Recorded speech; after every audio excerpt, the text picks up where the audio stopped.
The Indus River, a force of nature, carving its path through mountains and plains. A source of life, nourishing the lands of India and Pakistan for millennia. Its waters have sustained civilizations, shaping cultures and economies along its banks. From the towering Himalayas to the Arabian Sea, the Indus has been a silent witness to history. For the people of the Indus Basin, this river is more than just water, it is a lifeline. The Indus River Valley boasts a rich tapestry of life, its fertile lands supporting agriculture and sustaining a diverse ecosystem. But the river's bounty also became a source of contention. The partition of British India in 1947 divided the land, but it couldn't divide the river.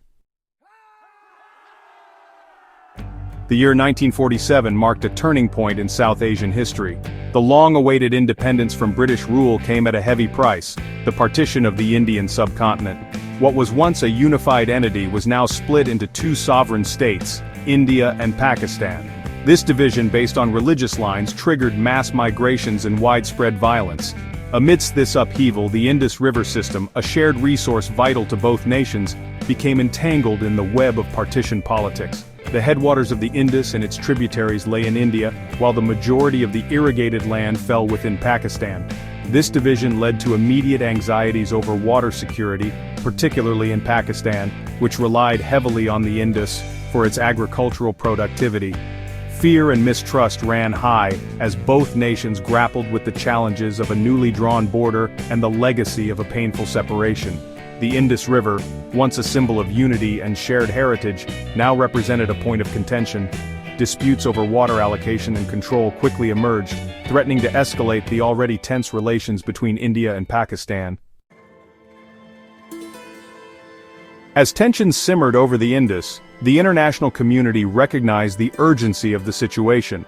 The World Bank, under the leadership of Eugene Black, stepped in to mediate the water dispute between India and Pakistan.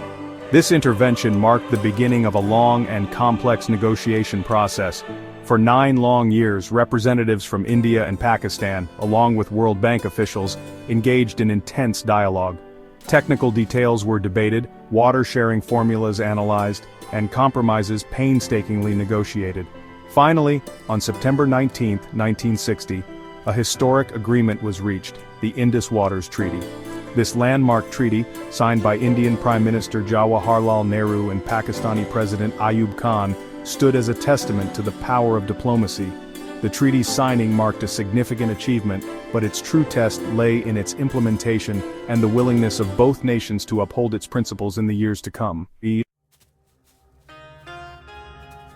Section 4. Sharing the Bounty, the Treaty's Framework. At the heart of the Indus Waters Treaty lay a simple, yet profound concept: sharing.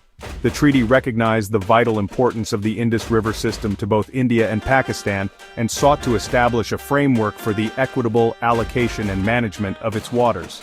The treaty divided the 6 rivers of the Indus system between the two countries. India was granted unrestricted use of the 3 eastern rivers, the Ravi, Beas, and Sutlej. Pakistan, on the other hand, was granted control over the western rivers, the Indus, Jhelum, and Chenab. To ensure the treaty's efficacy, a permanent Indus Commission was established.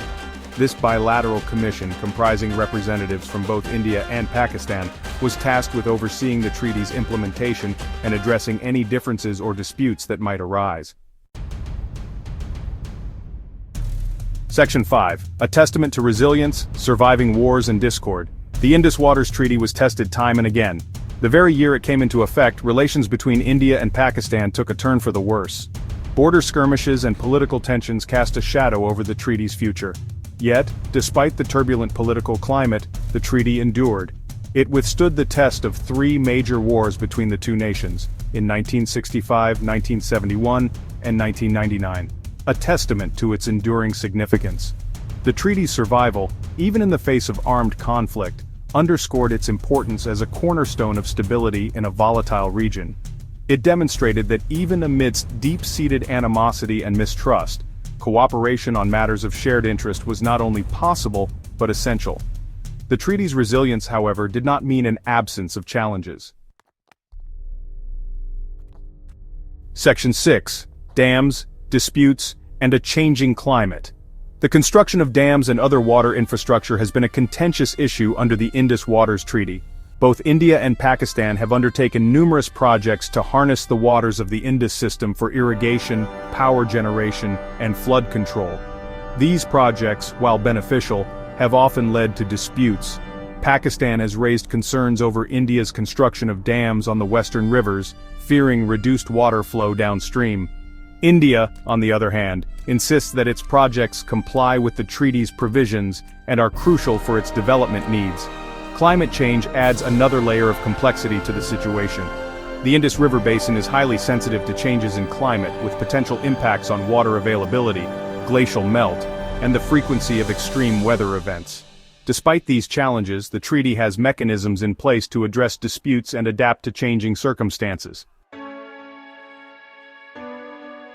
Section 7. Cooperation, Trust, and the Need for Adaptation. The future of the Indus Waters Treaty hinges on the ability of India and Pakistan to adapt to new realities. Building trust and enhancing cooperation are essential for addressing the challenges posed by population growth, economic development, and climate change. Both countries need to invest in joint research and data sharing to better understand the dynamics of the Indus River system and the impacts of climate change. Collaborative efforts in water management, conservation, and sustainable development can help mitigate the risks and ensure the long-term viability of the treaty. Strengthening the treaty's institutional framework and dispute resolution mechanisms is also crucial. By fostering a spirit of cooperation and mutual respect, India and Pakistan can navigate the complexities of transboundary water management and build a more resilient and sustainable future for the Indus River Basin.